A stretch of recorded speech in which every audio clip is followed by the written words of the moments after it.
Just hold still, damn it. Kale muttered the words more to himself than the sparking console he was wrestling with.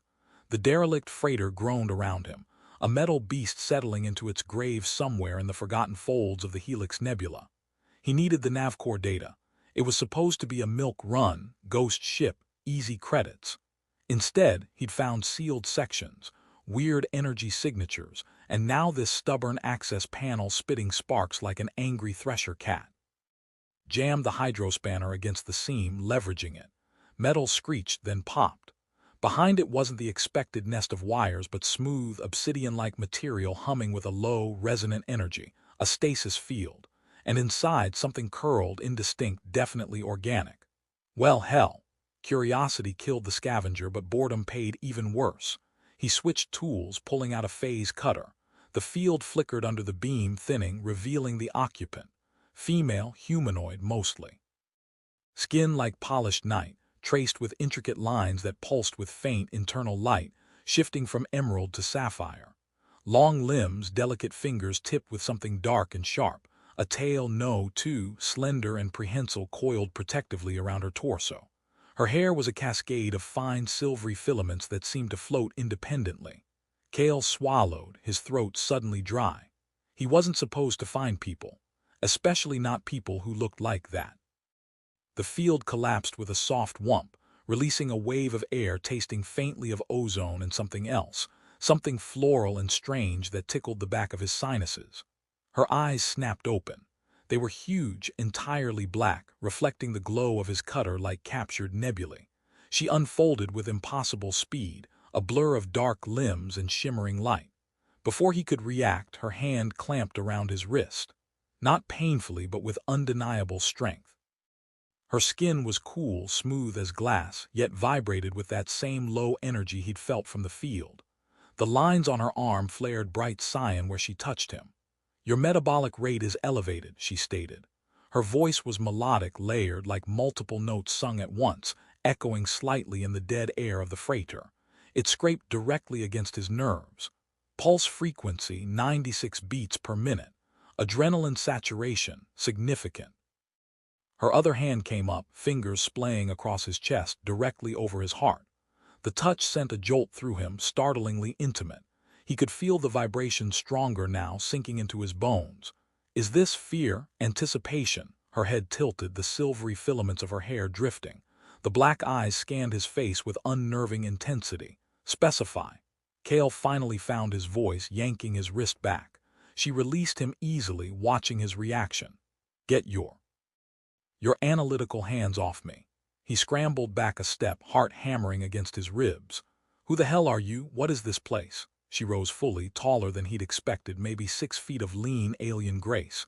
Her twin tails swayed gently behind her, the tips twitching. The luminous patterns on her skin swirled, shifting color. I am Lyra. This vessel was designated Research Outpost Epsilon 7. Containment failure seems imminent. She gestured vaguely at the groaning hull. You initiated tertiary release protocol. I popped a stuck door, Kale protested, waving the phase cutter defensively. Tertiary release protocol sounds suspiciously like letting the weird alien lady out of the box.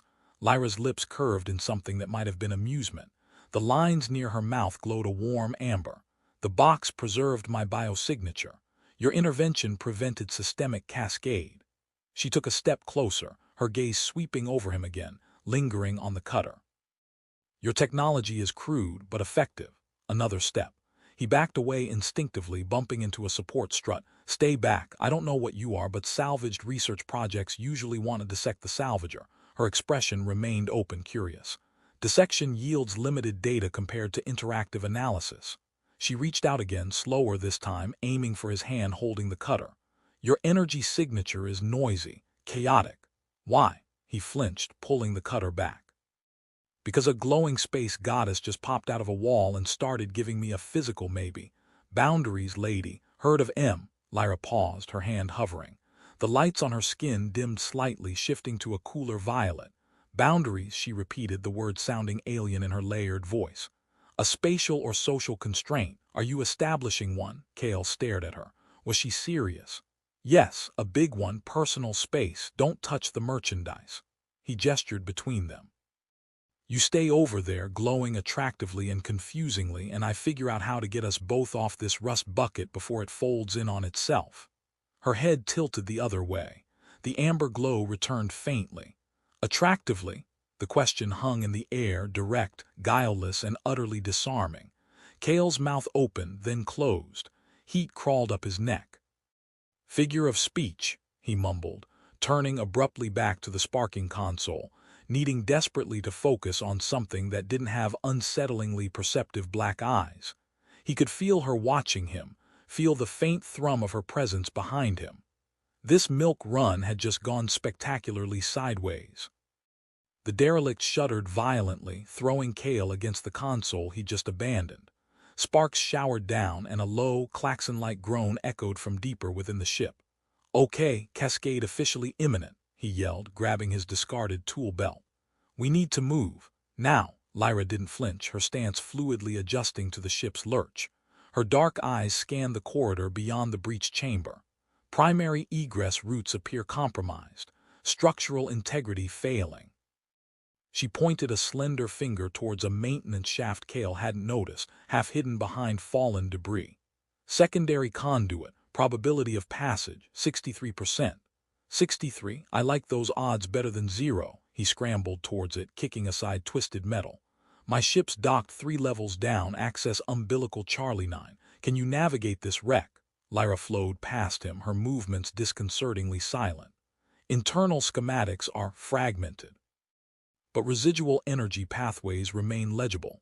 She placed a hand flat against the wall near the conduit hatch, her skin flaring with intricate patterns of white light. "This way." She didn't wait for him, pulling open the heavy hatch with surprising ease and slipping inside. Cale hesitated for half a second, then plunged after her into the narrow, dimly lit shaft. It was cramped, smelling of rust and decay. Lyra moved ahead, her bioluminescence providing the only reliable light, casting shifting, eerie patterns on the grimy walls. He followed close behind, the proximity making his skin prickle. Her silvery hair brushed his face occasionally, cool and feather-light.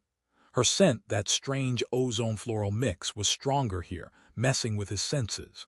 They moved quickly, climbing down ladders slick with condensation, squeezing through narrow junctions. Lyra navigated unerringly, pausing only occasionally to touch a wall, the light flaring from her hand as if reading the ship, dying pulse. "So," Cale panted, trying to break the tense silence as they navigated a particularly tight crawlspace, her tails occasionally brushing his arm. "Research outpost Epsilon 7. What kind of research involves you?" Lyra glanced back, her face partially illuminated by the glow from her own shoulder. "Xenomorphic biointegration, resonance harmonization. Containment protocols for unique sentient matrices." Her voice was calm, matter-of-fact. Cale frowned. "Unique sentient matrices, that you?" "Affirmative." No inflection, no self-pity, just a statement. "And were you a willing participant in this research?" A pause. The lights on her skin rippled, shifting through shades of deep blue and violet. "Consent paradigms are complex." Another violent shudder rocked the shaft. Dust rained down. "Less talking, more moving," Cale urged, pushing forward. They emerged onto a wider catwalk overlooking a vast, dark space, likely a cargo bay or engine room, now littered with debris. Below them, sections of the floor plating had buckled inwards. Red emergency lights pulsed sporadically, casting everything in a hellish glow. "Charlie 9 access should be across there," Cale said, pointing towards a distant gantry. "We need to jump." Lyra followed his gaze, her eyes seeming to pierce the gloom. Structural weakness detected mid-span.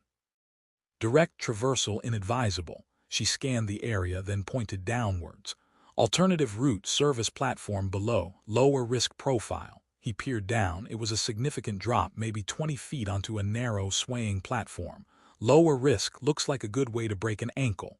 My analysis indicates a higher probability of survival." She was already moving towards the edge. Wait, but she didn't. She simply stepped off the catwalk. Cale's stomach lurched. He expected a scream, a sickening thud.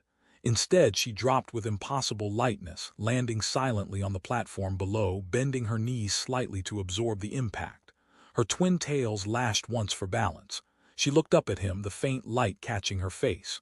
"Your turn." Maintain limb flexion upon impact. Kale stared down, then back the way they came as another groan echoed through the bay. Right. Broken ankle versus becoming part of the ship's final collapse. Fine, he muttered, taking a deep breath and jumping. He hit the platform much harder, stumbling, his knees jarring painfully. Lyra's hand shot out, steadying him instantly. Her cool touch sent that weird jolt through him again. Limb flexion suboptimal, she observed calmly, releasing him as soon as he regained his balance. Her proximity was doing strange things to his equilibrium. He felt buzzy. Yeah, well, not all of us are space ninjas, he grumbled, rubbing his knee. Come on. They navigated the swaying platform, crossed another shaky gantry, and finally reached the access corridor for Charlie 9. His ship, the Stardust Drifter, a name far grander than the beat-up freighter deserved, was still clamped securely to the hull. Relief washed over him. He keyed the airlock sequence, the outer door hissing open. After you, he gestured, trying to sound nonchalant. Lyra paused at the threshold, looking back into the groaning darkness of the derelict. Her expression was unreadable, the lights on her skin a muted, swirling gray. Then she turned and stepped into the airlock of his ship, her alien presence instantly making the familiar space feel strange and confining. He followed her in, sealing the outer door just as a deafening crash echoed from deep within Epsilon 7, cutting it close, way too close. The Stardust Drifter's cockpit was cramped, designed for function over comfort, and definitely not designed for two occupants, one of whom was a tall, luminous alien with twitchy tails. Kale strapped himself into the pilot's seat, hands flying over the controls, initiating detachment sequences and firing up the primary drive. Beside him, Lyra stood observing, her presence an unnerving mix of stillness and kinetic potential. Her fingers traced the edge of the co-pilot's console, the contact points glowing faintly. This vessel is compact, she observed, her layered voice filling the small space, and exhibiting numerous non-standard modifications. She's got character, Kale retorted, pulling back on the maneuvering thrusters. The ship lurched free from the dying derelict with a metallic clang. He plotted a jump course, fingers dancing across the nav computer. And yeah, she's been tweaked. Helps avoid entanglements. Like the kind he'd just gotten himself into. Lyra tilted her head, her silvery hair drifting. Entanglements imply connection. You prefer isolation. I prefer breathing, Kale snapped, concentrating on aligning the jump coordinates. The derelict was visibly buckling behind them on the view screen. Less philosophical analysis, more sitting down before I accidentally engage the hyperdrive while you're standing. She looked at the co-pilot seat, then at him. Designation. It's a chair. You sit in it, preferably before we jump, unless you enjoy molecular rearrangement. Lyra gracefully lowered herself into the seat, her tails arranging themselves neatly beside her. She examined the safety harness with intense curiosity. Restraint system, to mitigate kinetic forces. Something like that. Buckle up. He watched out of the corner of his eye as she manipulated the straps, figuring out the mechanism with logical precision. Her focus was absolute, childlike in its intensity, yet utterly alien. Once secured, she turned her attention back to him. Her dark eyes scanned his profile. Your biological indicators remain turbulent, elevated heart rate, microexpressions denoting stress. Yet your operational efficiency is high. He grit his teeth. Pilot instincts, comes with the job. Now quiet, I need to concentrate. The nav computer chimed, signaling jump readiness. Kale took a steadying breath, his hand hovering over the activation lever. Hold on, he threw the lever. Stars smeared into streaks of light, the familiar stomach-churning sensation of warp transition washing over him. Beside him, Lyra made a soft, harmonic sound, almost a hum. The lights on her skin pulsed rhythmically, a slow wave of emerald green washing over her form. Interesting, she murmured, her eyes closed. The dimensional shear, it resonates. The jump was short, just enough to put distance between them and the collapsing derelict. They emerged back into normal space in a quiet sector, surrounded by the faint glimmer of distant nebulae. Kale let out a breath he hadn't realized he was holding, running a hand through his sweaty hair. He glanced at Lyra. She still had her eyes closed, the green light slowly fading from her skin, replaced by swirling patterns of blue and silver. You okay? He asked, the question surprising even himself. Her eyes opened. The transition creates sympathetic vibrations within my matrix, not unpleasant, different from the stasis field harmonics. She looked around the cockpit again, then her gaze settled back on him. You require sustenance, Kale blinked. Sustenance, you mean food? Yeah, eventually. Why? Your internal energy reserves are depleting, she stated simply. Standard biological imperative. She reached out, her fingers hovering inches from his arm. May I assess your current nutritional status? No, no assessing, Kale said quickly, leaning away. Seriously, the touching thing, we need to establish rules. Lyra retracted her hand, the lights on her fingertips dimming. Rules, she repeated. Another constraint, define the parameters. He sighed, running a hand over his face. This was going to be exhausting. Rule 1, no unsolicited biological assessments. Rule 2, keep your hands, tails, and glowy bits to yourself unless invited. Rule 3, answer my questions directly, no cryptic sentient matrix stuff. Got it. The amber light of amusement flickered near her temples. Parameters understood, though glowy bits lacks precise terminology. She paused. Question, where are you taking me? Kale scrubbed his jaw. That was the million-credit question, wasn't it? He had a potentially dangerous, definitely valuable alien specimen on his ship. Options ranged from turning her over to the authorities, risky, bureaucratic, selling her on the black market, morally dubious, extremely dangerous, or helping her. He wasn't the helping type. Trying to figure that out, he admitted. First things first, we need to lie low. Whoever had you locked up on that rust bucket is probably going to come looking. Lyra nodded slowly. The Cathar Syndicate funded Epsilon 7. They are persistent. They seek to weaponize resonance harmonics. Cathar Syndicate, bad news. Ruthless, powerful, involved in everything from smuggling to bioweaponry. Kale's stomach tightened. Weaponize, great, just great, and they know what you look like. They possess my energy signature profile. She gestured towards the console. Your vessel's emissions are currently unfiltered, traceable. Panic flared in Kale's chest. What? Why didn't you say something? He immediately started cycling through shield protocols, trying to mask their signature. Lyra watched him, her expression unreadable. You instituted Rule 3 only moments ago. Direct answers require direct questions. Kale threw his hands up in exasperation. This is going to be a long trip. He could feel a strange, throbbing sensation starting behind his temples, a low-level hum that seemed to resonate with the lingering energy Lyra left in the air. He scowled. And stop doing whatever it is you're doing that makes my head buzz. Lyra tilted her head, the lights on her skin swirling in confused violet patterns. I am merely observing. Is the buzzing unpleasant? Kale just groaned and focused on the scanner readouts, trying very hard to ignore the captivating, infuriating alien beside him. Days bled into a tense routine aboard the Stardust Drifter. Kale pushed the freighter through obscure routes, dodging patrols and populated systems, paranoia a constant companion. Lyra adapted with unnerving speed. She learned the ship's systems, often pointing out inefficiencies or potential failures with blunt accuracy. She required minimal sustenance, absorbing ambient energy and occasionally requesting specific mineral solutions Kale synthesized, complaining mildly about the impurity levels. She spent hours in a meditative state, her skin pulsing with slow, rhythmic light, a process she called matrix calibration. The rest of the time she observed Kale, intently. It drove him nuts. The cramped quarters meant constant, unavoidable proximity, brushing past each other in the narrow corridor between the cockpit and the small living area, reaching for the same control panel, sharing the tiny galley. Every accidental contact sent that weird jolt through him, accompanied by a flare of light on her skin at the point of contact. He tried to maintain his boundaries, but it felt increasingly futile.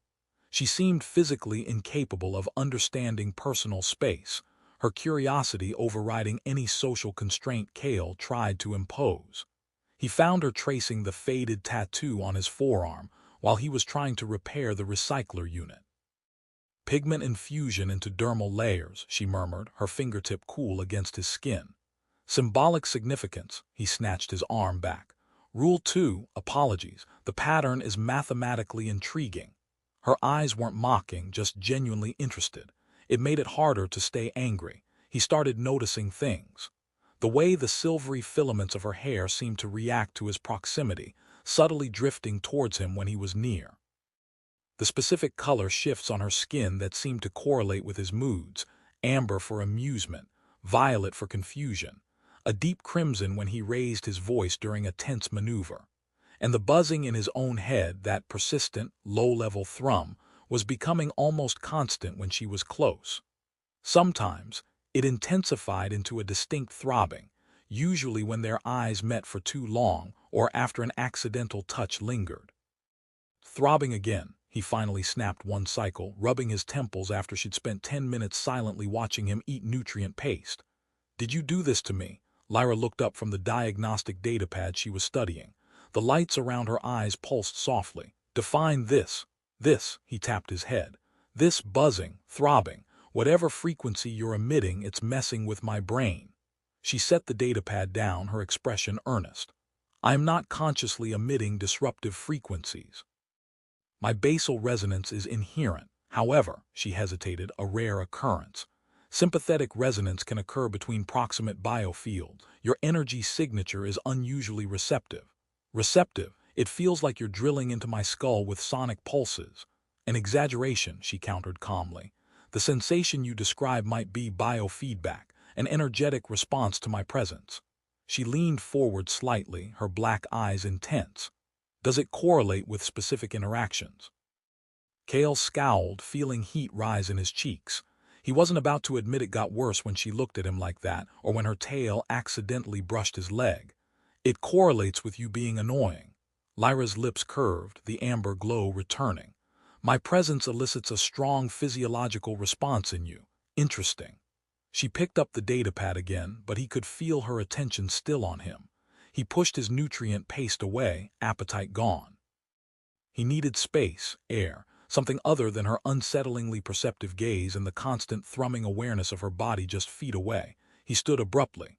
"I'm checking the exterior sensors." He practically fled to the cockpit. Alone in the pilot's seat, he stared out at the starfield, trying to regain control. This situation was untenable. He was a scavenger, a loner. He dealt in parts and data, not glowing alien scientists who made his head throb and his palms sweat. He glanced at the long-range scanner, still clear. But the Cathar Syndicate wouldn't give up easily. They needed a better hiding place somewhere off the grid entirely. He pulled up star charts, searching for remote, uninhabited systems. There was a nebula nearby, designated XB-77, known for sensor interference. Dangerous navigation but potentially safe harbor. He set the course. As the ship angled towards the swirling cosmic clouds, Lyra appeared silently in the doorway. "Course adjustment noted. Destination XB-77 Nebula, high particulate density, navigational risk significant." "Safer than waiting for the Cathar to catch up," Cale said without looking at her. "Your analysis." She stepped fully into the cockpit, standing beside his chair. He could feel the warmth radiating from her, smell that strange floral ozone scent. The throbbing behind his temples intensified. Probability of evading detection within the nebula, 89%. Probability of encountering unforeseen spatial anomalies, 42%. She paused. Probability of survival contingent on pilot skill and vessel integrity. Her hand rested lightly on the back of his chair, fingers close to his shoulder, not quite touching but almost. The space between them crackled. "Your stress levels are increasing again," she murmured, her voice softer than usual, the layers less distinct. "Is it the nebula or me?" Cale gripped the controls tighter, staring straight ahead into the swirling colors of XB-77. "Both," he admitted, his voice tight. The XB-77 nebula was a chaotic soup of charged gas and microscopic debris. Sensors flickered erratically. Navigation became a matter of instinct and educated guesses, and the Stardust drifter bucked and groaned under the strain. Cale wrestled with the controls, sweat beading on his forehead, every nerve alight. Beside him, Lyra was an island of calm, monitoring the fluctuating energy readings, occasionally offering clipped, precise warnings. "Gravimetric shear starboard bow. Recommend course correction 2 degrees ventral." "Already on it," Cale grunted, fighting the drift. The ship lurched violently. An alarm blared, proximity alert. What the hell is that? He snapped, eyes glued to the erratic scanner display. Object closing fast, vector indeterminate. Lyra leaned closer, her hand hovering over the sensor controls, her skin pulsing with rapid flashes of red and white light. Cathar signature, small pursuit vessel. Utilizing grav hooks to compensate for nebula interference. Damn it, they followed us in, Kale swore, pushing the engines harder, weaving through denser pockets of gas. The pursuit ship clung relentlessly, matching their maneuvers. Warning lights flashed across the console, shield integrity dropping. They're gaining, Lyra stated, her voice tight. Weapons systems charging. Can't outrun them in this soup, can't fight them head-on, Kale muttered, mind racing. He scanned the chaotic environment ahead. A dense asteroid cluster loomed, swirling within the nebula's currents. Risky, very risky. Option, utilize the asteroid field for cover, Lyra suggested, as if reading his thoughts. High collision probability but offers potential for sensor evasion. It's our only shot. Hold tight. Kale veered sharply towards the tumbling rocks, the drifter protesting with groans of stressed metal. Asteroids, some small, some the size of shuttles, filled the view screen. He threaded the needle, dodging, weaving, the proximity alarms screaming almost constantly. The Cathar ship followed, firing short bursts of energy that splashed harmlessly against larger asteroids Kale kept between them. Closer, closer he flew to a particularly large, pockmarked behemoth. Lyra, divert all available power to aft shields now. Lyra's fingers flew across her console, energy readouts shifting rapidly. Power diverted. Aft shield integrity at maximum but unstable. Good enough. Kale spun the ship, presenting their reinforced stern to the pursuer just as they cleared the large asteroid. He cut the main engines simultaneously. The Cathar ship, expecting him to continue fleeing, shot past their position, unable to decelerate quickly enough in the turbulent nebula. Gotcha! Kale slammed the engines back to full, angling away, deeper into the asteroid field's embrace. The pursuit ship struggled to turn, hampered by the debris and gravitational eddies. But they weren't safe yet. Another alarm sounded, this one internal. Hull breach warning, Sector 4 Gamma, Lyra reported, already pulling up damage schematics. Micrometeoroid impact, minor atmospheric leak. Minor leak, major problem if we get hit again. Seal it off. Sealing protocols initiated. The pursuit ship was coming around again, slower this time, more cautious. They were still trapped. Kale scanned desperately. No way out, not with the Cathar blocking their escape route. Then he saw it, a narrow fissure in a colossal asteroid nearby, barely wide enough for the drifter. There, he pointed. Can we fit? Lyra analyzed the opening, her eyes narrowed in concentration. Dimensions critical, minimal clearance, high risk of structural damage. Higher risk sitting out here. Take helm control, match my vectors precisely. Kale relinquished the flight controls, focusing instead on fine-tuning the maneuvering thrusters. Lyra's hands moved over the yoke with fluid precision, her touch lighter, more responsive than his own. Together, they guided the ship towards the crack in the rock. It was like threading a needle in a hurricane. The ship scraped against the asteroid walls, sending shudders through the deck plates. Metal screamed in protest. Kale held his breath, anticipating catastrophic failure. Then they were through. They emerged into a small, hollowed-out cavern within the asteroid, surprisingly calm compared to the chaos outside. Kale immediately cut the engines, plunging them into near silence, save for the hum of life support and the faint hiss of the atmospheric leak. He slumped back in his seat, adrenaline leaving him shaky. Status. Lyra relinquished the controls, her breathing slightly faster than normal. The lights on her skin were a swirling mix of violet and silver. Pursuit vessel continuing search pattern outside the fissure. Unlikely to detect us immediately. Atmospheric leak contained, pressure stabilizing. Minor hull damage sustained. Kale let out a shaky laugh. Minor hull damage, we almost became asteroid paste. He looked at Lyra, really looked at her. The intensity of the past few minutes had stripped away some of the awkwardness, leaving a raw awareness. Her dark eyes met his, wide and luminous in the dim light. The throbbing in his head had subsided, replaced by a different kind of tension, coiled low in his gut. They were alive. Trapped, maybe, but alive. And intensely aware of each other in the sudden, claustrophobic silence. He reached out, impulsively brushing a stray silvery filament of her hair from her cheek. His fingers lingered for a fraction of a second against her cool skin. A jolt, stronger this time, went through him. Lyra didn't pull away. Her eyes widened almost imperceptibly, and a wave of soft, rose-gold light washed over her face. The air thickened, charged with unspoken energy. Her hand lifted, mirroring his gesture, hovering just before his face. He didn't move, caught in her gaze. Her fingers, tipped with those dark, sharp points, traced the line of his jaw, impossibly gentle. Her touch was electric, sending sparks down his spine. The proximity alarm chose that moment to chirp softly, the Cathar ship passing near the fissure entrance. The spell shattered. Cale jerked back, heart pounding. Lyra retracted her hand, the rose-gold light fading, replaced by cooler tones. The moment, fragile and intense, was gone, leaving behind a residue of heat and confusion. "They're still out there," Cale said, his voice rough. He turned back to the controls, forcing himself to focus. But the feeling of her touch lingered, a burning imprint on his skin. Silence settled heavily in the asteroid cavern, broken only by the ship's low hum and the distant ping of the scanner tracking the Cathar patrol. Cale worked on rerouting systems around the damaged hull section, needing the focus, the mechanical certainty.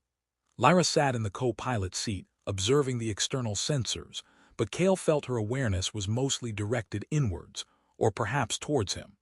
The near touch, the charged moment before the alarm, hung between them like static electricity. He couldn't stop replaying it, the feel of her cool skin, the surprising softness in her eyes, the wash of rose-gold light. It scared him more than the Cathar ship. Finally, unable to bear the quiet intensity any longer, he spoke without looking up from the console. "So, resonance harmonics. What exactly were they trying to weaponize?" Lyra turned her head slowly. "My species, the Xylithians, we communicate, bond, and perceive reality through resonant frequencies. We can harmonize with biosignatures, energy fields, even certain crystalline structures." She paused, her gaze distant. The Cathar sought to amplify and control this ability, to use focused resonance as a weapon capable of disrupting neurological systems, overloading energy grids, or even shattering matter at specific frequencies. Cale stopped working, looking at her. "Shatter matter. You can do that." Lights on her skin shifted, a complex pattern Cale hadn't seen before, like circuitry overlaid with flowing water.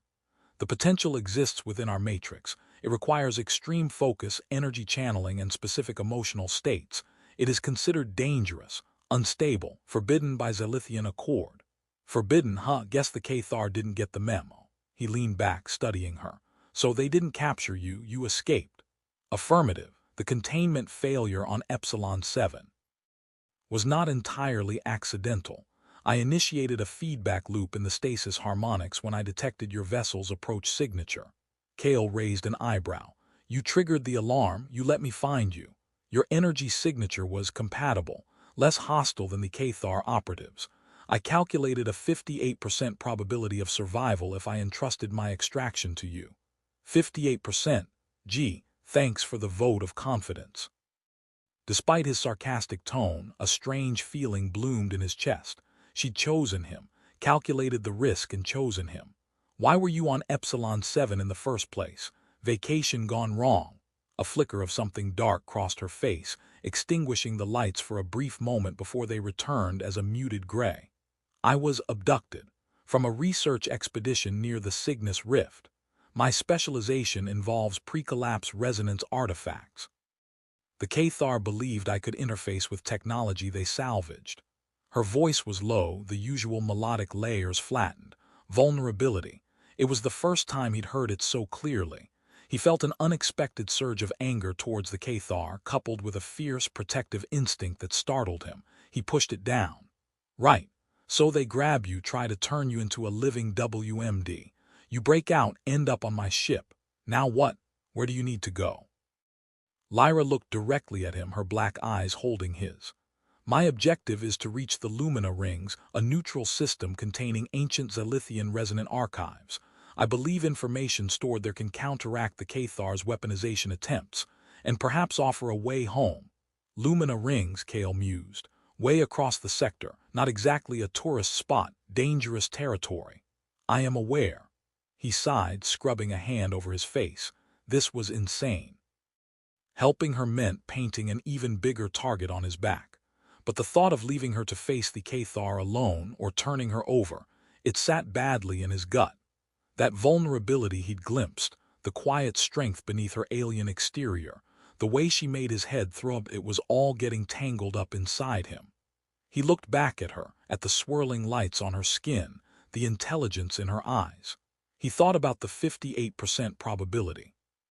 Maybe it was time he took a gamble on something other than salvage credits.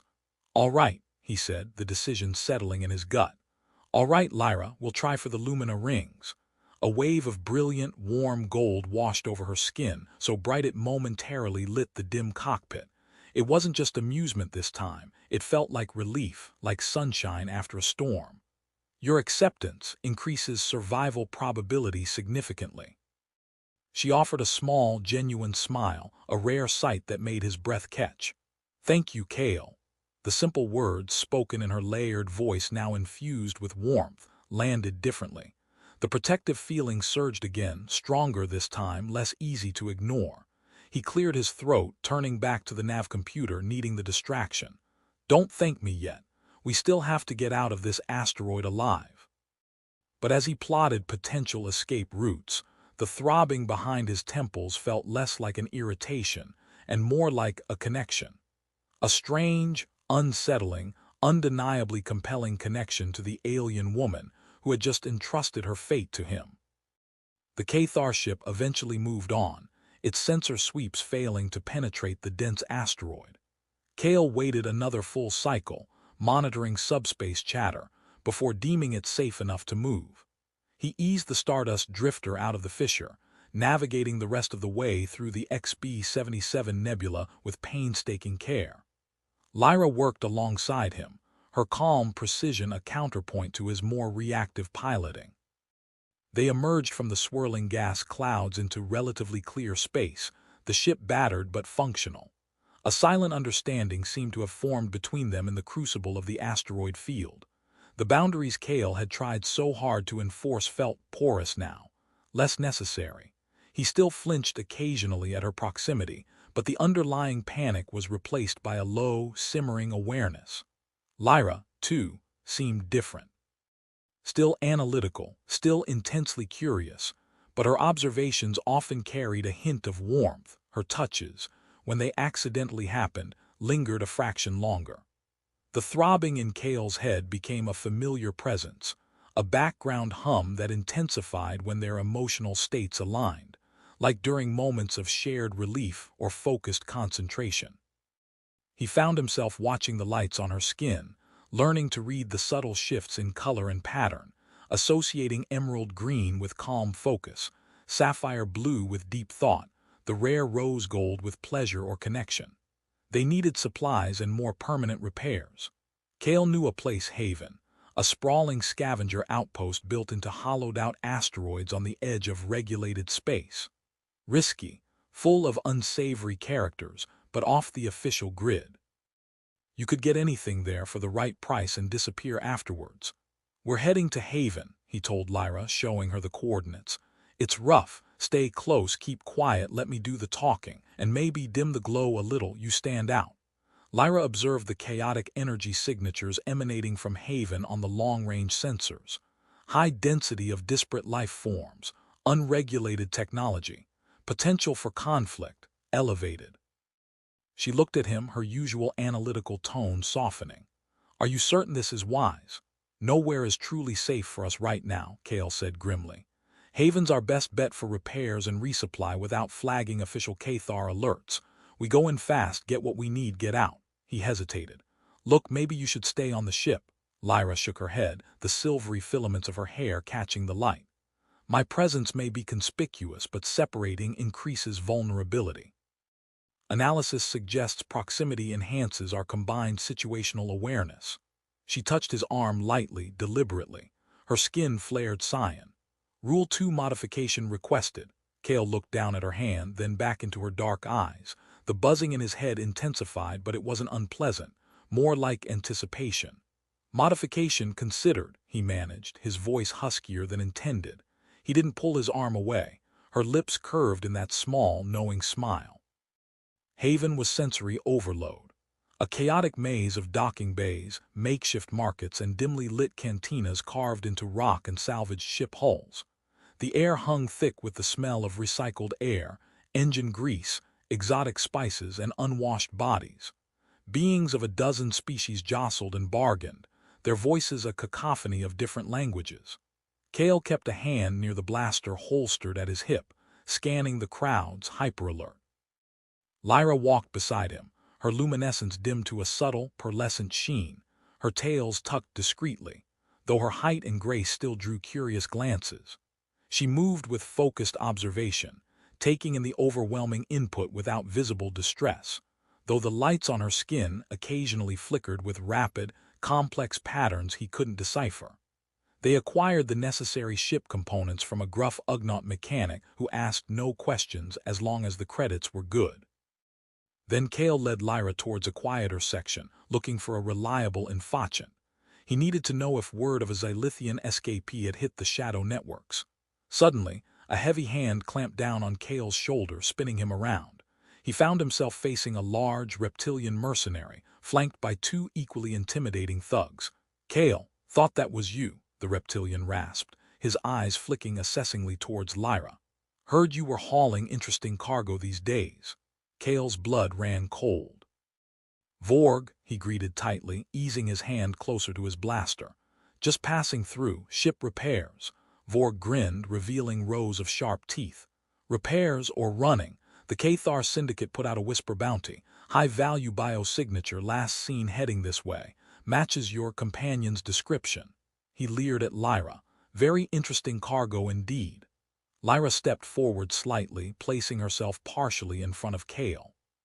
Her dimmed luminescence suddenly flared, shifting to a deep, warning crimson.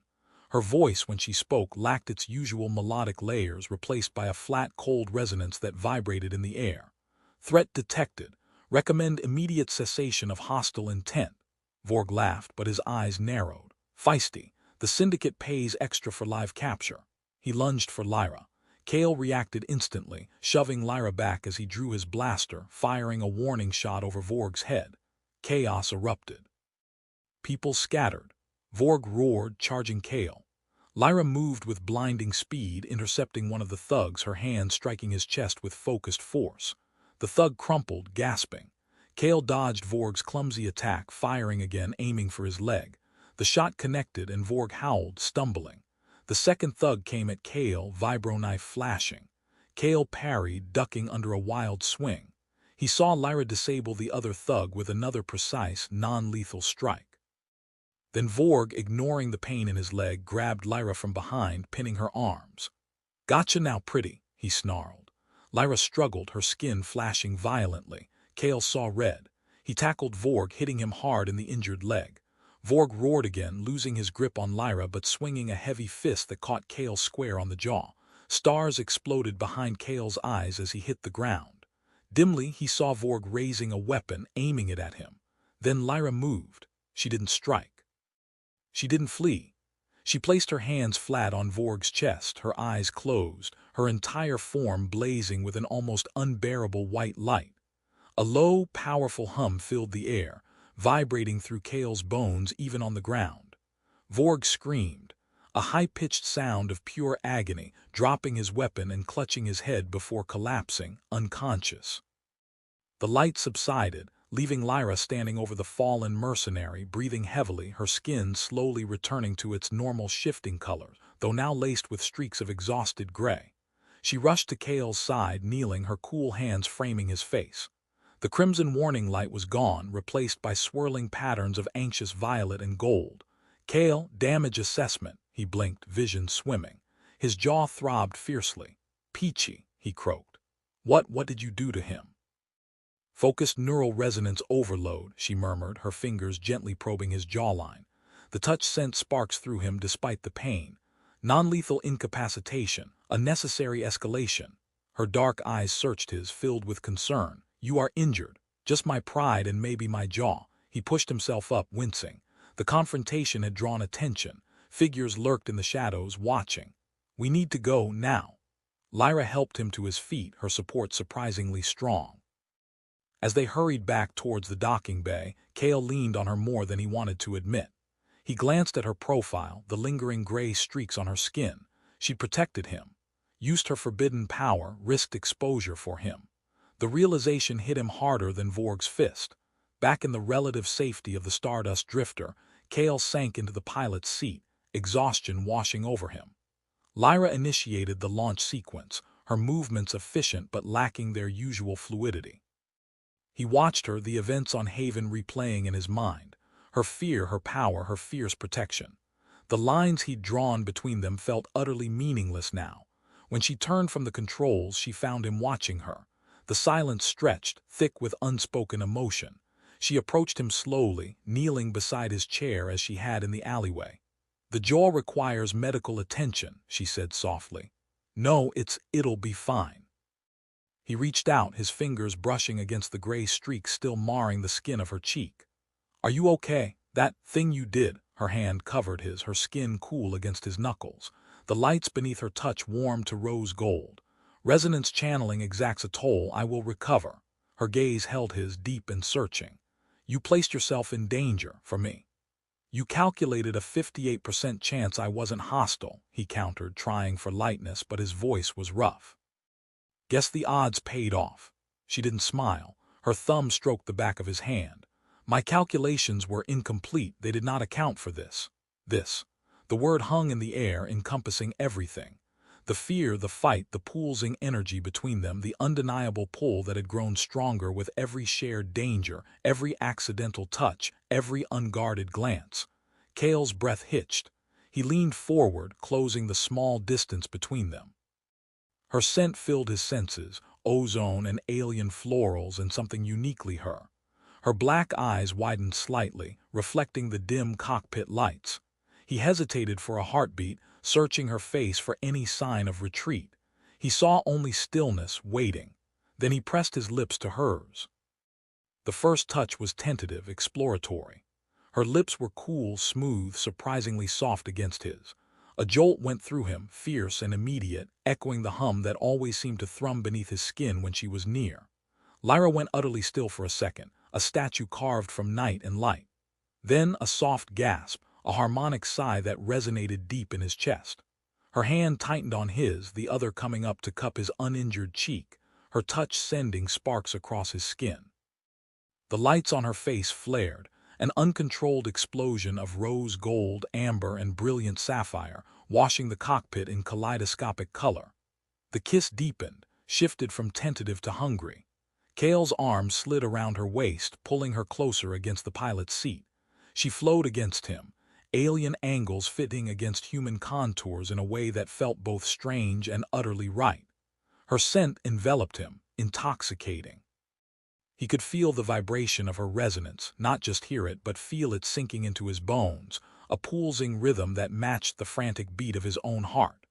Her mouth opened under his, curious, learning. He explored the seam of her lips with his tongue, a jolt running through her frame. She responded with tentative exploration of her own, a touch both innocent and intensely intimate. He groaned, pulling back slightly to look at her. Her eyes were half closed, the vast blackness seeming to swirl with captured starlight. The colors playing across her skin were dazzling, shifting with every breath, every touch. "Lyra," he breathed, the name tasting strange and wonderful on his lips. Her fingers traced the bruise forming on his jaw, her touch impossibly gentle. "Cale." The single word, spoken in her layered voice, now thick with emotion, undid him. He kissed her again, harder this time, driven by weeks of suppressed tension, fear, and a burgeoning desire he hadn't dared acknowledge. He tangled his fingers in her cool, silvery hair, tilting her head, deepening the kiss. Her tails, forgotten until now, coiled restlessly, one brushing against his leg, sending another wave of electrifying sensation through him. She made a soft sound, a low thrum of pleasure, and pressed closer, her body molding against his. The kiss became a desperate, breathless exchange, a collision of two vastly different beings finding a common language in touch and sensation. He fumbled with the seals on her simple tunic, needing to feel her skin against his. She anticipated the movement, her own fingers surprisingly deft as they worked at the fastenings of his jacket. Cool air hit his chest as she pushed the fabric aside, her hands splaying against his bare skin. Her touch was electric. He gasped, arching into it. The lights on her palms flared white-hot where they contacted him. "Your skin," she murmured against his mouth, her voice husky, so warm, the energy chaotic, vibrant. He finally managed to loosen her tunic, revealing the smooth, dark expanse of her shoulders and collarbone, the intricate patterns of light swirling just beneath the surface. He trailed kisses down her neck, tasting the strange coolness of her skin, inhaling her scent. She shivered, a full-body tremor, and the light beneath his lips pulsed emerald green. "This interaction," she breathed, her head falling back, exposing the long line of her throat. "It generates significant resonant feedback." "Good feedback?" he asked, nipping gently at the point where her neck met her shoulder. A wave of intense golden light pulsed from the spot, and she gasped his name again. "Affirmative," she managed, her fingers digging into his shoulders. He lifted her then, shifting her onto his lap without breaking the kiss, settling her astride him in the confines of the pilot's seat. It was awkward, cramped, but neither of them cared. The need was too urgent, too overwhelming. Skin met skin, cool alien smoothness against warm human muscle.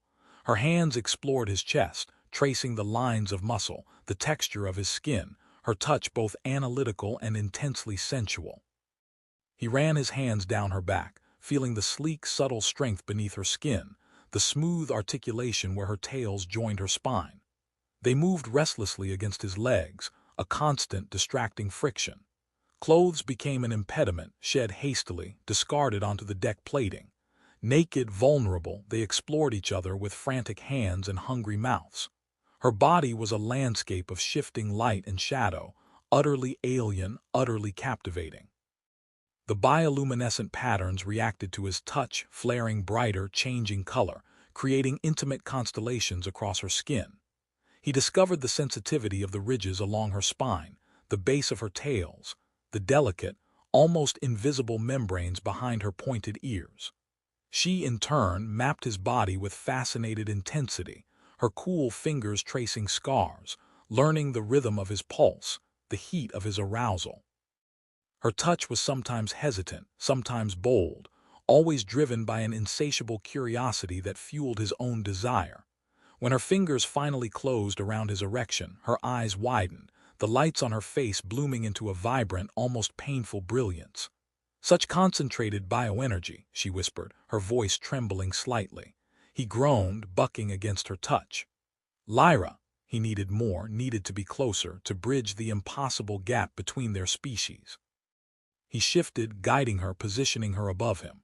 She hesitated for a moment, her dark eyes searching his, a flicker of uncertainty in their depths. "Kale, is this correct?" "Yes," he rasped, his hands gripping her hips, pulling her down.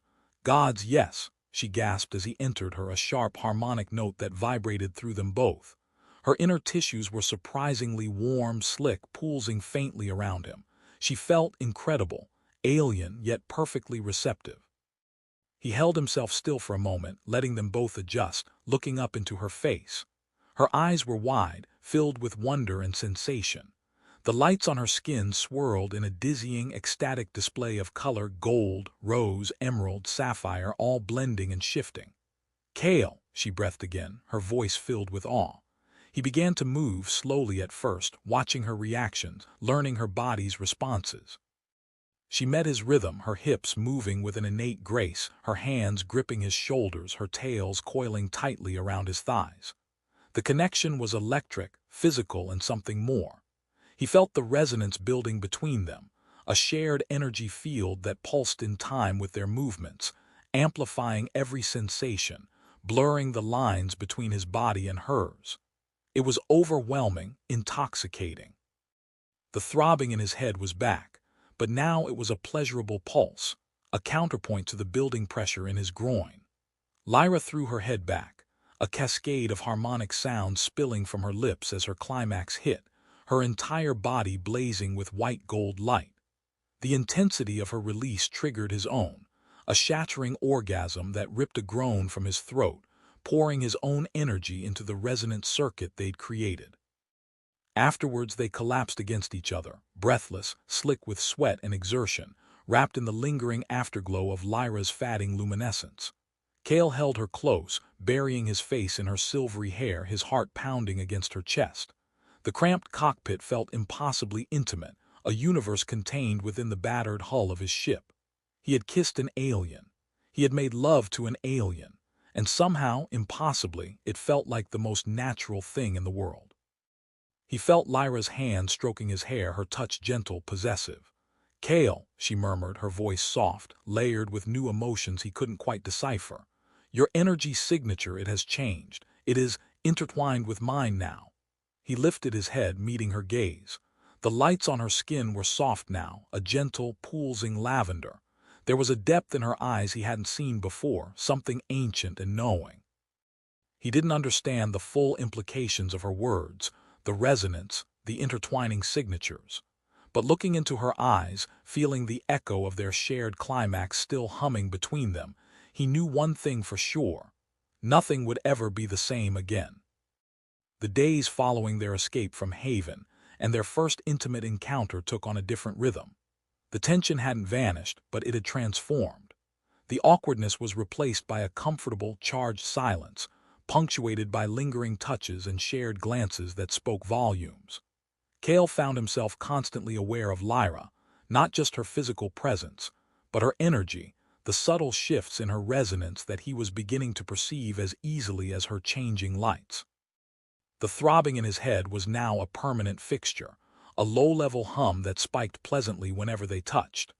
Lyra, too, seemed more attuned to him, anticipating his needs, responding to his moods with an unnerving accuracy that was starting to feel less unnerving and more essential. Their intimacy continued, exploring the fascinating landscape of their differences. Cale learned the ways her body responded, the specific touches that made her lights flare with pleasure, the harmonic sighs she emitted when truly lost in sensation. She, in turn, explored him with a blend of scientific curiosity and burgeoning affection, learning the map of his human responses, the sounds he made, the way his skin flushed. Sex with Lyra was unlike anything Cale had ever experienced. It wasn't just physical, it was sensory, energetic, a true merging. Sometimes, during moments of peak intensity, he could almost see the resonance she spoke of, a visible shimmer in the air between them, hear the harmonic chords that resonated not just in the air but within his own body. It was addictive, profound, and slightly terrifying. He was falling for her, hard. The realization wasn't sudden but a slow dawning, like sunlight creeping over a horizon. It scared him. Attachments were dangerous in his line of work, distractions he couldn't afford. But Lyra wasn't just an attachment. She felt like a missing piece, a frequency his own chaotic energy had been searching for. Lyra seemed to be undergoing her own transformation. Her analytical detachment was softening, replaced by open displays of affection. She would rest her head on his shoulder while he piloted, her tails wrapping loosely around his leg. She initiated touches more often, simple gestures like brushing her hand against his or tracing patterns on his arm, her lights glowing softly with contentment. "This proximity, this energetic exchange," she murmured one cycle, curled against him in the narrow bunk after another session of passionate exploration, her fingers tracing the lines on his palm. "It strengthens my matrix, calibrates my resonance in ways solitary meditation cannot. So, I'm good for your matrix, huh?" Cale teased, stroking her silvery hair. "Is that the scientific term for it?" She tilted her head back, looking up at him. The amber light of amusement glowed warmly in her eyes. The scientific term would involve complex equations describing sympathetic harmonic convergence. But she hesitated, then leaned up and pressed a soft, lingering kiss to his lips. "Good is an acceptable summary." Her openness, her willingness to bridge the vast gap between their experiences, chipped away at Cale's remaining defenses. He found himself sharing things he hadn't told anyone, fragments of his past, his reasons for choosing a solitary life on the fringes. Lyra listened intently, her lights shifting in soft, empathetic patterns, occasionally asking perceptive questions that cut straight to the heart of his guarded nature. She, in turn, shared more about Xylithian culture. About their deep connection to resonance, their communal bonds formed through shared harmonics, their reverence for ancient artifacts pulsating with the echoes of their ancestors. She spoke of her home, a world bathed in the light of twin suns, of crystalline cities humming with energy, a place she wasn't sure she could ever return to. The Cathar threat remained a constant shadow, but the Lumina rings drew closer. Kale pushed the drifter hard, taking calculated risks, using every trick he knew to stay ahead of potential pursuit. Their shared goal, combined with their deepening bond, forged a powerful sense of partnership. One cycle, while Lyra was deep in her calibration meditation, Kale monitored the long-range sensors. A flicker caught his eye. A faint energy signature attempting stealth, closing slowly from their aft quadrant. Not Cathar's standard configuration. Something else. He zoomed in, running diagnostics. The configuration was unfamiliar, but the energy profile, it had a strange resonance, almost Zalithian. He watched, frowning, as the unidentified ship maintained its distance, shadowing them. Lyra stirred, her eyes opening, the meditative glow fading. She sat up, instantly alert. "What is it?" "Company," Kale said grimly. "Not Cathar, I don't think, but they're definitely interested in us." Lyra moved to the sensor console, her hands flying over the controls, accessing deeper scan layers. Her brow furrowed, the lights around her temples pulsing rapidly. "The resonance signature, it is Xylithian, High Council frequency band." Kale stared at her. "Your people, are they here to help?" Lyra's expression became guarded, the lights dimming to a troubled gray. "The High Council operates under strict protocols. Non-interference outside designated zones. My abduction, my presence in this sector, it is unsanctioned." She looked at Kale, her dark eyes filled with a new anxiety. "They may not be here to rescue me, Kale. They may be here to contain the situation, to retrieve me, perhaps classify you as a contaminant." The hopeful feeling Kale had momentarily entertained curdled into apprehension. Another threat, this one potentially more complicated, more personal for Lyra. He reached out, taking her hand, squeezing it reassuringly. Her fingers curled around his, clinging tightly. "We face them together," he said, his voice firm. Whatever came next, they wouldn't be separated. Their signatures, their fates, felt irrevocably intertwined now. The Zalithian vessel hailed them, using tight beam communication protocols that bypassed standard channels. Lyra responded, her voice regaining its formal, layered cadence, though Kale could feel the tension radiating from her. On the main view screen, the image resolved. Not a Xylithian face, but a complex shifting geometric pattern pulsating with light, the standard interface for High Council communiques. "Designate Lyra." A synthesized, multi-layered voice echoed through the cockpit, devoid of emotion. "Your unauthorized presence in this quadrant has been detected. Your energy signature is entangled with an unknown bioform. Clarify your status immediately." Lyra straightened her shoulders, her own skin patterns shifting to mirror the formal gray tones of the Council signal. "High Council emissary, I identify as Lyra, resonance specialist. I was abducted by Cathar Syndicate operatives and subsequently liberated by the entity designated Kale, pilot of this vessel." She gestured towards Kale. "His intervention prevented my capture and potential weaponization. Our signatures have achieved sympathetic resonance." The geometric pattern on the screen flickered, analyzing. Sympathetic resonance with a non-Zalithian entity is unprecedented, highly irregular. The entity Kale constitutes an uncontrolled variable, a potential contamination vector for Zalithian core protocols. Kale bristled. "Contamination vector. I saved her life." Lyra placed a calming hand on his arm, her lights flashing a quick warning crimson before returning to gray. "Kale's actions were necessary for my survival," she stated firmly to the screen. "His biofield demonstrates remarkable harmonic compatibility." "Compatibility is irrelevant," the synthesized voice retorted. "Zalithian resonance matrices must remain pure. Your entanglement compromises security protocols. You will surrender the entity Kale for assessment and sanitization. You will return to Zalithian jurisdiction immediately for debriefing and matrix recalibration." Lyra's hand tightened on Kale's arm. "Negative. Kale is not a contamination. He is my associate, partner." The word hung in the air, bold and defiant. Our objective remains the Lumina rings to secure the archives against Cathar interference. Your objective is countermanded, the emissary stated flatly. The Lumina rings archive is now under High Council quarantine. Your unsanctioned presence jeopardizes its security. You will comply. Failure to comply will be interpreted as hostile action. We are authorized to use necessary force to neutralize the contamination and retrieve you. A threat. Cold, impersonal, absolute. Kale looked at Lyra. Her face was set, determined, but he saw the flicker of fear in her eyes, the slight tremor in her hand. This was her people, her council, threatening them both. Threatening him. They can't be serious, Kale said, disbelief warring with anger. Sanitization. Neutralize. High Council protocols prioritize collective security above individual circumstances, Lyra murmured, her voice tight. Aberrations are corrected. The emissary's geometric pattern pulsed expectantly. Your compliance is required, Lyra. Lyra took a deep breath, her lights shifting, swirling with conflicted colors, gray duty, violet fear, but also flashes of defiant gold. She looked at Kale, a silent question in her eyes. He met her gaze, nodding almost imperceptibly. Together, she turned back to the screen, her voice ringing with newfound strength. High Council emissary, I refuse your directive. Kale is under my protection. We will not surrender. We will proceed to the Lumina rings. The archive security is best served by accessing the counter-resonance data within. The geometric pattern flared bright red. Defiance noted. Protocol shifts to containment. The communication channel snapped shut.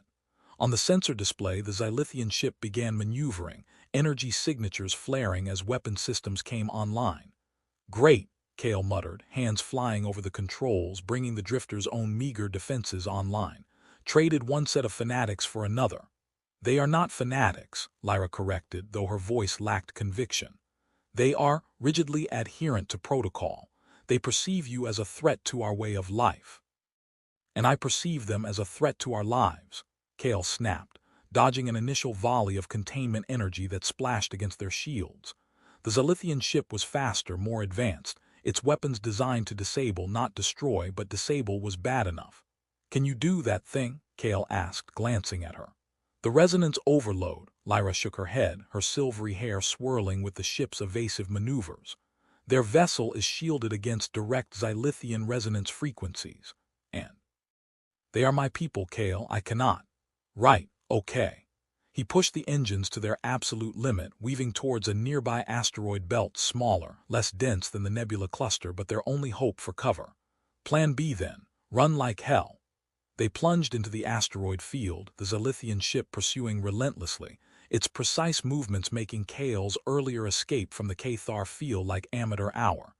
Containment fields flickered around the drifter, draining shield energy. Systems sparked and overloaded. Shields failing, Lyra reported, trying desperately to reroute power. Weapons lock acquired, a tractor beam locked onto their hull, pulling them inexorably towards the Xylithian vessel despite Kale's frantic maneuvering. I can't break free, Kale yelled, fighting the controls. They were caught, hopeless. Lyra looked at him, her eyes wide with desperation. Then her expression shifted, resolute, determined. She placed her hands flat on the cockpit console, not on the controls but on the ship itself. Lyra, what are you doing? She closed her eyes, her entire body starting to glow, not with the chaotic colors of pleasure or fear, but with a pure, intense, focused white light, far brighter than he'd seen her use against Vorg. The low hum filled the cockpit again, but this time it built rapidly, climbing in pitch and intensity, vibrating through the very structure of the Stardust drifter. I am harmonizing, she breathed, her voice strained, extending my resonance through the vessel. The ship itself seemed to respond. Lights flickered in time with her pulse. The hum became a roar, resonating through Kale's teeth, his bones. The entire ship vibrated like a tuning fork struck against the universe. Lyra, Kale shouted, alarmed. The energy pouring off her was immense. The Xylithian ship's tractor beam flickered, destabilized by the overwhelming resonance flooding the drifter. Almost. Lyra gasped, sweat beading on her temples despite her cool skin. The light blazed, blindingly bright. Then, with a final, piercing harmonic chord that seemed to shake the stars themselves, the tractor beam shattered. The stardust drifter shot forward free, propelled by the residual energy discharge. Kale immediately regained control, pushing the ship away, deeper into the asteroids. But the light around Lyra faded instantly. She slumped forward against the console, unconscious, the vibrant patterns on her skin extinguished, leaving only dull, lifeless gray. Kale stared in horror, the victory tasting like ash. He reached for her, his hand trembling. Lyra, Lyra. Kale frantically steered the stardust drifter through the remainder of the asteroid field, putting as much distance as possible between them and the Zalithian ship, his eyes constantly flicking back to Lyra's still form. She was breathing shallowly, but her skin remained that terrifying, lifeless gray. The vibrant, shifting lights that were so much a part of her were gone, as if a fundamental circuit had blown. He finally found a relatively secluded spot, a hollowed-out moonlet orbiting a gas giant, its faint magnetic field offering minimal sensor masking. He set the ship down gently, the landing struts sinking into fine, gray dust. He killed the main engines, plunging the ship into an unnerving silence, broken only by the soft hiss of life support and Lyra's quiet breathing. He unstrapped himself and rushed to her side, gently lifting her from the co-pilot seat. She was lighter than he expected, her limbs unnervingly limp. He carried her carefully through the narrow corridor to the small living quarters, laying her down on the bunk they had so recently shared. Her skin was cool to the touch, almost cold. The usual faint vibration, the background hum of her resonance, was absent. Panic clawed at Kale's throat. He didn't know anything about Zalithian physiology beyond what she'd told him. How could he help her? What had that massive energy expenditure cost her? He remembered her words. Resonance channeling exacts a toll. This was clearly more than just exhaustion. He sat beside her, taking her hand, chafing her cool skin between his own, willing warmth, energy, something back into her. "Lyra," he whispered, his voice hoarse. "Come on, Lyra, wake up, don't do this." He smoothed the silvery hair back from her forehead, his touch clumsy with fear. He scanned her still face, the perfect, alien features now disturbingly inert. The absence of her light felt like a physical blow, leaving the world dimmer, colder. He thought back to everything she'd said about resonance, about her matrix, about their intertwined signatures. Sympathetic resonance can occur. Your energy signature is unusually receptive. It strengthens my matrix. Maybe he could help. It was insane. He wasn't Zilithian. He didn't have a matrix. But their connection felt real, tangible. He could still feel the echo of it, a faint thrum deep inside him, even with her unconscious. Closing his eyes, he focused, trying to replicate the feeling he got when they touched, when they made love, that sense of shared energy, of harmonic convergence. He concentrated on Lyra, on his feelings for her, the fear, the desperation, the fierce protectiveness, the love he hadn't yet dared to name. He pictured her lights, the vibrant colors, the way they shifted and flowed. He poured all his focus, all his emotion into the hand holding hers, trying to send his own chaotic human energy into her, hoping it could somehow jumpstart her system, rekindle her internal fire. He felt nothing, just the coolness of her skin, the unnerving stillness. Doubt crashed over him. What was he doing, playing space wizard? He wasn't Zilithian. He couldn't fix this. Tears pricked his eyes, hot and unfamiliar. He lowered his head, resting his forehead against their joined hands, defeated. A faint warmth. He lifted his head slightly. Was he imagining it? He focused again, harder, channeling everything he felt, everything he was, towards her. There it was again. A tiny spark of warmth emanating from her hand, traveling up her arm. He watched, holding his breath, as the faintest, palest glimmer of light appeared beneath the skin of her fingertips where he held them. Lavender. Soft, hesitant, but undeniably there. Encouraged, Kale pressed on, focusing his entire being on that spark, feeding it with his own energy, his hope. The light flickered, grew slightly stronger, spreading slowly up her hand, her arm. Colors began to bleed into the lavender, faint hints of blue, then silver, then a hesitant touch of rose gold. Her fingers twitched within his grasp. Her eyelids fluttered. Kale's heart leaped. "Lyra," her eyes opened slowly. The vast blackness seemed cloudy at first, then focused on his face. A soft, harmonic sigh escaped her lips, a sound so faint he almost missed it. The lights on her skin strengthened, swirling slowly, still muted compared to their usual vibrancy, but alive. Kale, her voice was a whisper, thin and reedy, lacking its usual layers. She squeezed his hand weakly. You resonated. Relief washed over Kale so powerfully his knees felt weak. He let out a shaky breath, a choked laugh bubbling up. Yeah, well, he managed, his voice thick with emotion. Someone had to.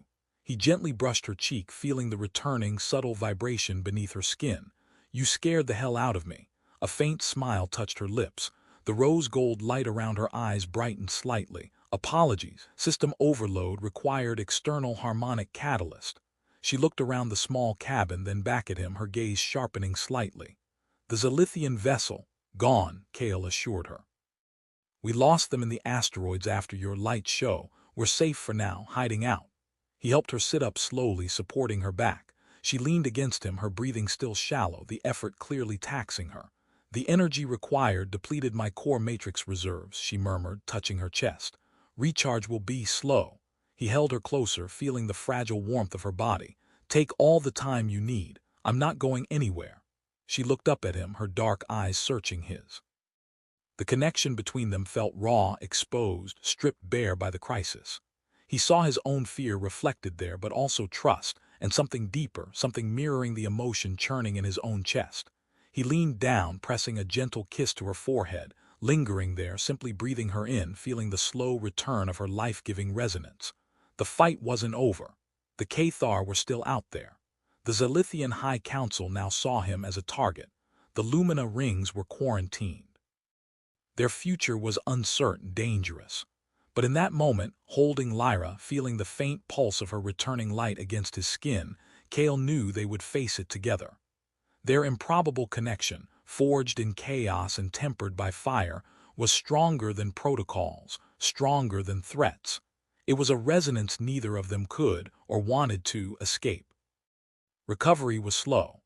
Lyra spent long periods in meditative recharge, the lights on her skin gradually regaining their vibrancy, though Kale noticed they now held subtle undertones he hadn't seen before, traces of the gold and crimson hues that seemed linked to her connection with him. Kale tended to her, synthesizing the mineral solution she needed, ensuring the ship systems were stable, watching over her while she rested. He found a quiet satisfaction in caring for her, a purpose beyond survival or credits. The forced downtime in the dusty solitude of the moonlit allowed for something else, conversation. Real conversation, stripped of banter and urgency. They talked about their pasts, their fears, their unlikely hopes for the future. Kale spoke of his rootless existence, the betrayals that had led him to trust only himself and his ship. Lyra described the intricate beauty and rigid structure of Zalithian society, the pressure of expectation, the loneliness she'd felt even amongst her own kind due to her unique resonance sensitivities. Your energy, she explained one cycle, tracing the lines on his hand as they sat side by side on the bunk, her lights a soft, pulsing emerald. It is unfiltered, unbound by protocol. It harmonizes with the core frequencies my matrix craves, the ones suppressed by council calibration. She looked up at him, her black eyes serious. Being with you, it feels more Zalithian than Xylos itself. Kale felt a lump form in his throat. And being with you, he admitted, his voice rough, feels more like home than anywhere I've ever been. The admission hung in the air, simple, honest, profound. Lyra's hand tightened on his, a wave of brilliant rose gold washing over her skin. They didn't need complex equations or harmonic analysis to understand the truth of their bond. They were partners in every sense of the word, but their sanctuary couldn't last. They needed a plan. The Lumina rings were out, quarantined by the High Council. Returning to Zalithian space was impossible. The Cathar were still hunting.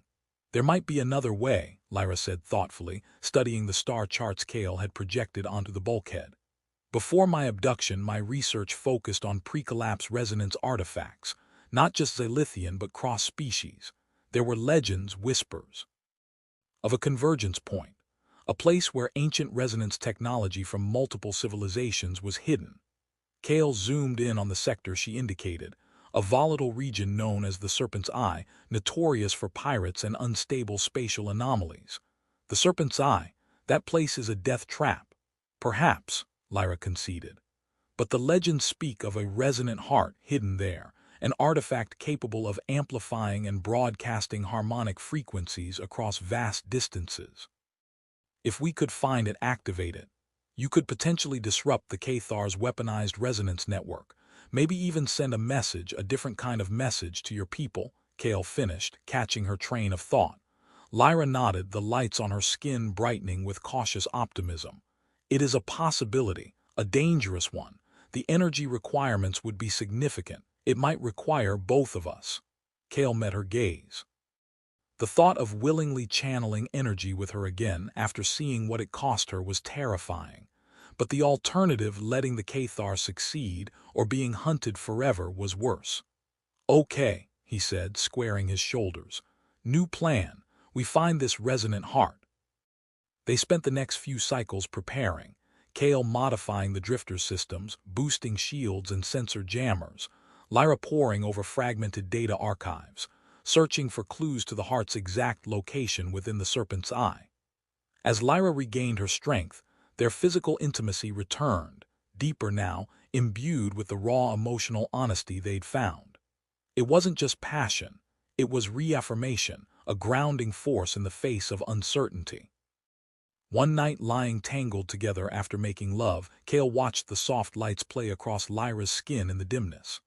"Lyra," he began hesitantly, "when this is over, if we make it, what happens?" She turned towards him, her expression serious. "Our paths are intertwined now, Kale. My resonance signature is permanently altered by yours. Returning to Xylos may not be possible even if permitted. And," she added softly, touching his face, "I am uncertain if I would wish to without you." Kale's heart swelled. He pulled her closer, burying his face in her hair. "Good," he murmured, "because letting you go isn't in the flight plan." They left the dusty moonlit behind, angling the Stardust drifter towards the treacherous currents of the Serpent's Eye. Kale piloted, Lyra navigated the fragmented star charts and resonance clues.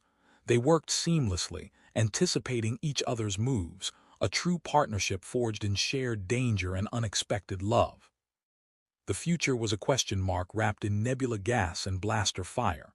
Cathar, High Council, pirates, spatial anomalies, the threats were numerous, the odds uncertain.